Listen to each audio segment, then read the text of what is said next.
Good morning, and it's a very wet morning. But it's another lovely day in paradise. I hope you're well. Just negotiate around this fan.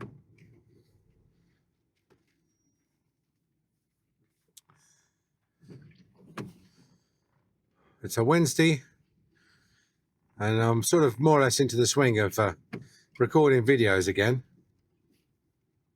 and uploading them. As you know, we had a few technical challenges, but also the post-production is getting quicker now.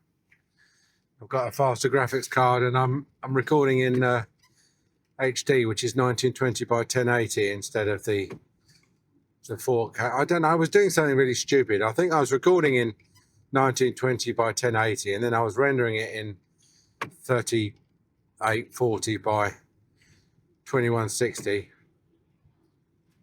and then YouTube was then down rendering it again to 1920 by 1080. Anyway, the rendering was taking too long. It was taking like 20 minutes to render a 20-minute video, which you shouldn't do. So now it takes more like 5 minutes to render a 20-minute video. I'm using DaVinci Resolve, by the way. I used it for years and then sort of forked out on a 200-300 quid on the paid version. And that's good in itself because you do the post-production is a big part of these videos. I know everyone thinks you just plug your camera in and you record it on your iPhone and then upload it to YouTube, and I dare say you can do that. But obviously the problem with these videos is slightly more complicated because I'm combining two video streams, and I have to synchronize them using the audio, and then I have to delete one of the audio tracks, keep the one from the lavalier mic, and delete the one from the webcam.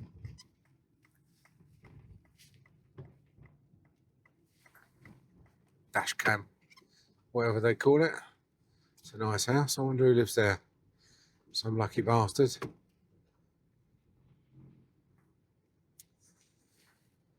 So I don't know, those of you who lived through the 2008 financial crash will probably remember that November 2008 was about when it all kicked off. Or rather, it was the worst of it. Anyway, to put it that way, it was the worst of it.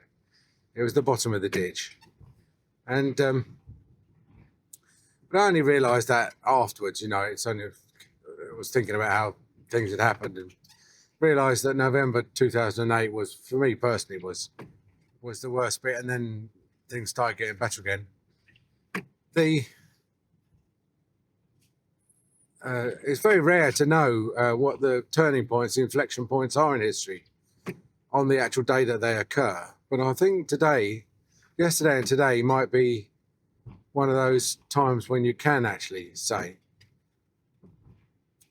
And the reason being that a lot of people have forecast what's going to happen, but they will never put a date on it. They always, if they do put a date on it, it's always conveniently in the next 2 years or 2 years away, because 2 years is, long enough for people to, you can keep predicting that the world's going to end in 2 years and people won't ever hold you to account really for it. But a guy whose podcast I really like from an economic point of view, he's absolutely wrong and a disaster on Bitcoin, so I wouldn't listen to him on that. But from the economic point of view, he's Peter Schiff. And Schiff always said, and it's 22nd, when's that, tomorrow? Oh, road closures all over the place. You wait and see how many road closures we're going to encounter. There's a road closure north, which is why I've turned around and come back down this way.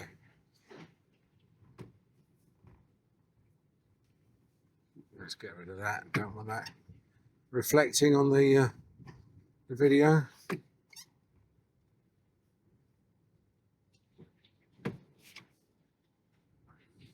So And, it's common knowledge that it's the bond market that brings down governments. And I'll give you like a very, very short version of why that is. The bond market sets interest rates. I know you think that the Federal Reserve or the Bank of England sets interest rates, but in fact, they set the artificial price of money. They set the price at which the government's prepared to lend you money. Whereas it's the bond market that sets the private market rate, and they're the rate that, if you can't, as a government, if you really need to borrow, they're the lenders of last resort, if you see what I mean. And the way bonds work is that they pay a fixed rate of interest. So let's just say, for example, they pay 5%. And say you buy £100 bond that pays 5%, then obviously you get £5 a year. Whereas if everybody's selling their bonds, their £100 bonds, and so the most you can get for a £100 bond is £50, then that's good for you, isn't it? Because that £5 then is going to represent a 10% increase on what you paid for every year on the bond. So it's a better rate of interest. So what you need to remember then is that the interest rates move inversely, in the reverse way to prices. Prices of bonds go down, then interest rates go up, they pay more. And if the price of bonds goes up, then the interest rates go down, because the interest rate is fixed. So governments sell bonds to finance their spending, and mostly it's deficit spending. Most governments are bankrupt. They've got, they owe more than they own, or that they can sell anyway, and they run a budget deficit. In other words, they spend more than they get in tax. So they have to sell bonds to just to survive. And sometimes when their bonds become due, they have to pay back their bonds by selling more bonds. And there's a competition in the market between the interest rates on the private bonds that are in private hands and what the government is selling bonds for. So for the most part, the government sets the interest rate by its bond sales. And let's suppose you want to get the maximum amount of interest on your money. And we're talking about fund managers here, pension fund managers, things like that. Or even people who just like to speculate on slight differences in exchange rates. They tend to go for whatever's paying the highest interest rates. So if nobody wants bonds and the interest rates go up, then they'll buy private bonds. Whereas if the government is offering a high interest rate on the bonds that they're selling, then they'll buy government bonds. So the two are very, very closely linked, because they have to be competitive with each other, except that the private bond market doesn't have to be competitive. They can actually set the rate for bonds at whatever they like. Now, when governments can't sell any bonds and interest rates go up, they have to sort of effectively promise to pay more interest on the bonds that they sell to shift them. And that's bad for governments, because it means their interest rate payments go up. And in most countries now, the countries are paying more in interest on their bonds than they are on the armed forces. It's a major line item. I think in the UK it's something like £1 trillion a year we pay just in debt interest on bonds we've already sold, not even the ones that we're about to sell. And in America, they've got themselves in a right twist over their bonds, because as the bonds mature that they were paying a low interest rate on, they have to refinance them with bonds at the market rate. And if the market rate has gone up, which it has, it's now 4% or something, then what they're doing is, it's a bit like saying, well, I'm going to roll over my £1 million loan at 1%, and I'm going to refinance it, but I need to refinance it at 4%, which is a bit of a financial disaster, isn't it? It's a bit like mortgages. When they put the mortgage rate up, everybody says, oh, this is a disaster, for mortgages. And in fact, it's not immediately a disaster because a lot of people are on a fixed rate. And so it won't really affect them until their fixed rate expires. So if you've got a mortgage and you've got another 3 years at 2% or whatever, the fact that interest rates have gone up to 7% doesn't really matter to you until you need to refinance. And then eventually, what you'll have to do is refinance at the higher rate and pay more in mortgage interest. Well, that's not a symmetrical bet, because when your if interest rates go down, you can pay your mortgage off early and refinance at a lower rate. But if interest rates go up, then you don't finance at a higher rate, you hang on to the low rate. So the banks are sort of in a bit of a catch-22 situation where interest rates going up is good for them in the long run, but it's not so good for, it's good for consumers. It's good for consumers if interest rates go up. But they will slowly be migrated over onto the higher rate. And so basically the effect of higher interest rates is muted. It's delayed and spread over a long period of possibly 2 years or so, 1 to 3 years, put it like that, depending on the balance of the unexpired term. Now, the American government has borrowed a lot of money at fairly low rates, but the market won't lend them any more money at low rates. They'll only lend them money at higher rates over on the short term. So what's happening is that they're replacing, so they've got a 10 or 20-year bond that's rolling over. Let's say they're paying, I don't know, 3% on it over 20 years. And so they go to the market and say, we would like another 20-year bond at 3%. And they'll say, well, no, because the market rate now is 4%. And over 20 years, it might go up to 5%. Who knows? So we'll lend you at 5% or 4.5% or something. And so the government then goes back to the bond market and says, well, if we only borrow for a year or two, can you give us a better rate? And the market says, yeah, well, we can give you a better rate over a short-term bond because there's not so much risk from our point of view that the interest rates might go up, stay up. So, and we'll be left with an interest, with a bond that's underwater really, because it's not paying what inflation is. So it's losing purchasing power.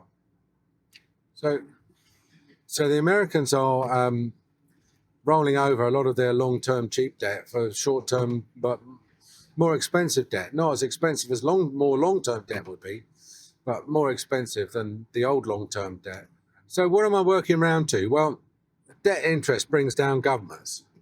So it's quite possible that even big governments like the American government can be brought down by being unable to borrow, being unable to create money and sell it into the market, and which is basically what they do. Is that the government creates a bond and sells it to the Federal Reserve, and the Federal Reserve buys it and tells the Treasury to print the money, and the Federal Reserve keeps it on their balance sheet together with the note that the Treasury owes them the money for it. So they're really revenue neutral, and then the government prints money out of nothing, in effect, or they print money in response to being able to sell these IOUs. Well, if nobody wants your IOUs, then you're in big trouble, aren't you? And it seems to me that there's been a pretty fundamental shift in the last day or two, and so I'm quite happy. Peter Schiff, again, has called it. He says, this is it. This is like the big one, is the problem that he always says is going to start has finally started. And the catalyst, funnily enough, has been Greenland. And not so much Greenland as the fact that America is now starting to be seen as not as a benign force, but as a they're like, we're the strongest country in the world, and we're not, but in the past we've been able to rely on us to protect the world, maintain world order. But in fact, now we've decided that we are going to be the new world order. And if we want something, because we're the strongest country in the world, we're just going to take it. Well, the rest of the world has looked upon this with alarm. Trump is becoming increasingly fascistic. I wouldn't say he's quite there yet, but these ICE agents are now becoming the equivalent of the black shirts, the Trumpian black shirts, and insofar as their behaviour is above investigation. If they do anything, if they shoot anyone, then there's no investigation. It's just everyone who they transgress their rights is just dismissed as a raving lefty, as undermining the government. Insurrectionist is the word I'm looking for. Insurrectionist. Now, the free market is really what keeps everything sane. And if you hear people say that the free market's failed, only socialism is the answer, then you're listening to someone who's got it completely backwards. Socialism is what people think will work until it fails, and then the free market comes in and sorts everything out.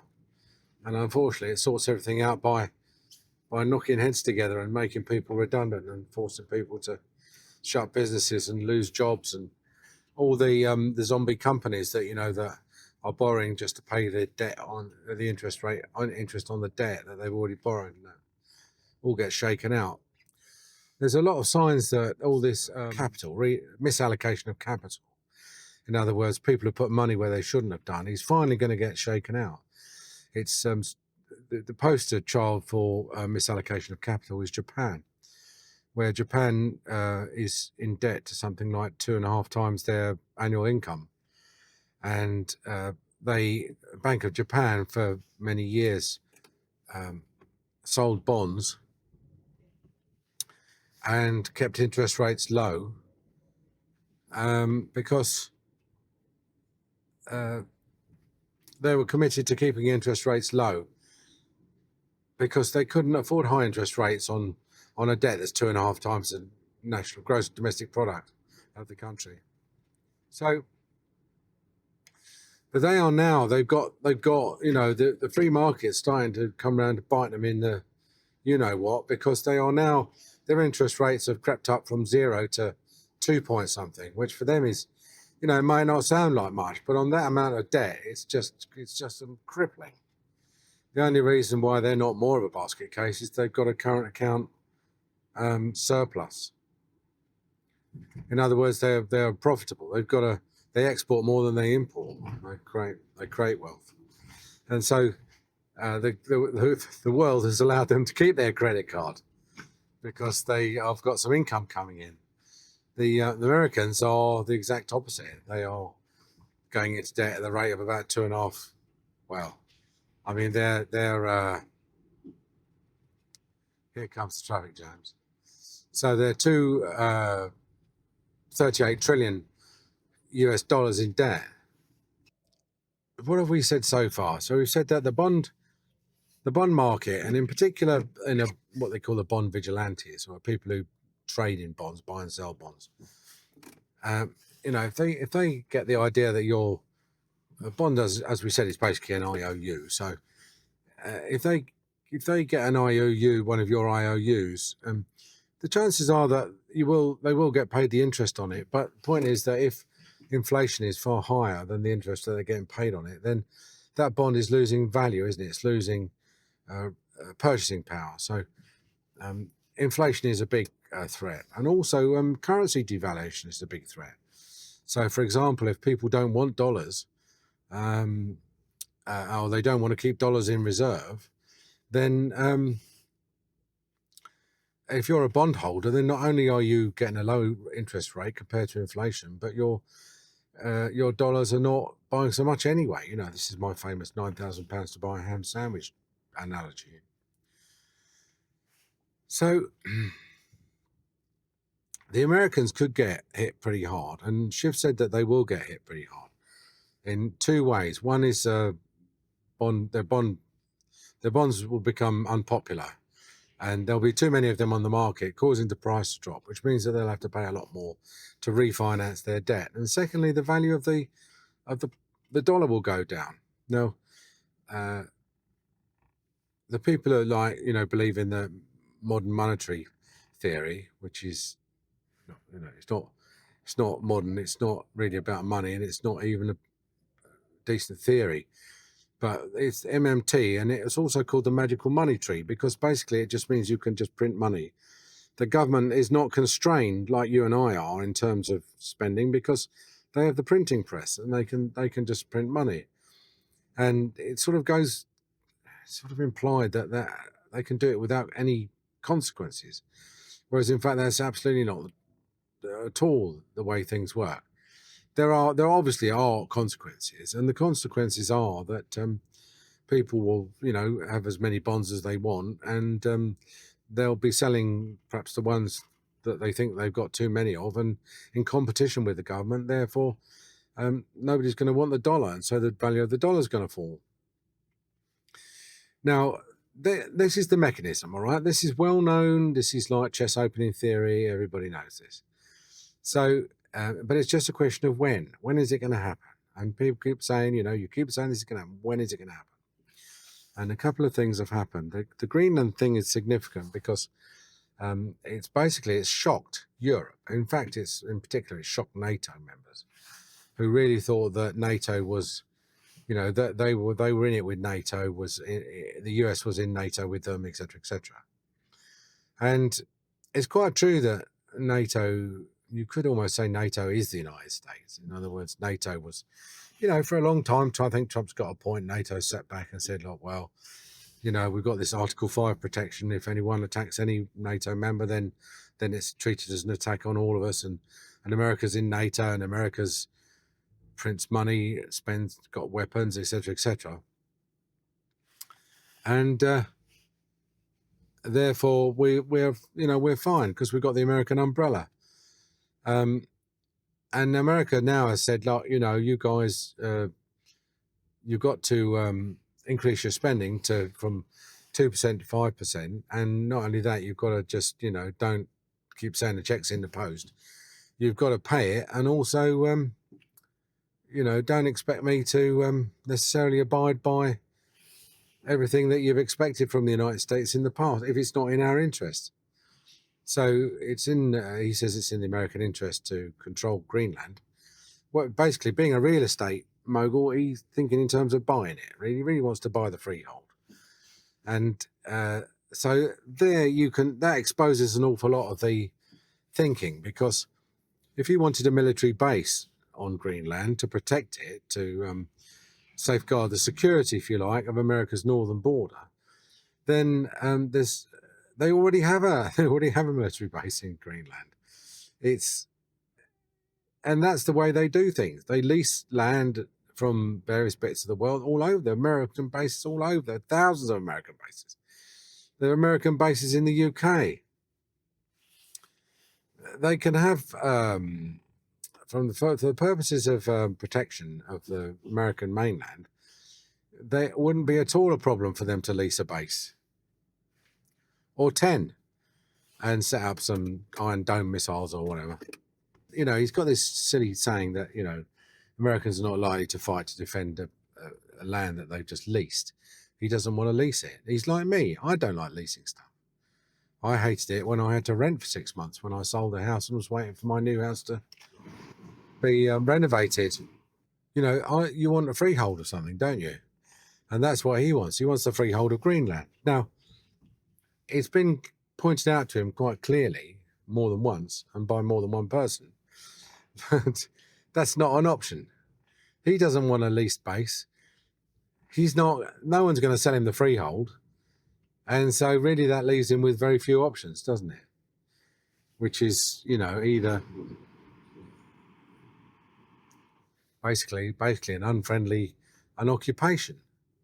And it's not going to be easy for him because, it's technically an attack on a NATO country by another NATO country. And that really, the NATO rules don't really, I suppose they do cover attacks between NATO members, but they're not really supposed to happen. Do you know what I mean? If you're a member of NATO, you're supposed to commit to not attacking other countries, let alone NATO members. So Also, because he's got this sort of really stupid bee in his bonnet about not being given the Peace Prize, even though the opposition candidate who everyone says won the election in Venezuela, who did get the Peace Prize, has actually travelled to America and given him the medal. And then the Swedish government came out and said, yeah, it doesn't work like that. Just because someone's given you the medal doesn't mean that you've got the Peace Prize. He's now said, okay, well, now I'm not trying to win the Peace Prize. I'm not going to worry too much about just doing nothing but causing peace.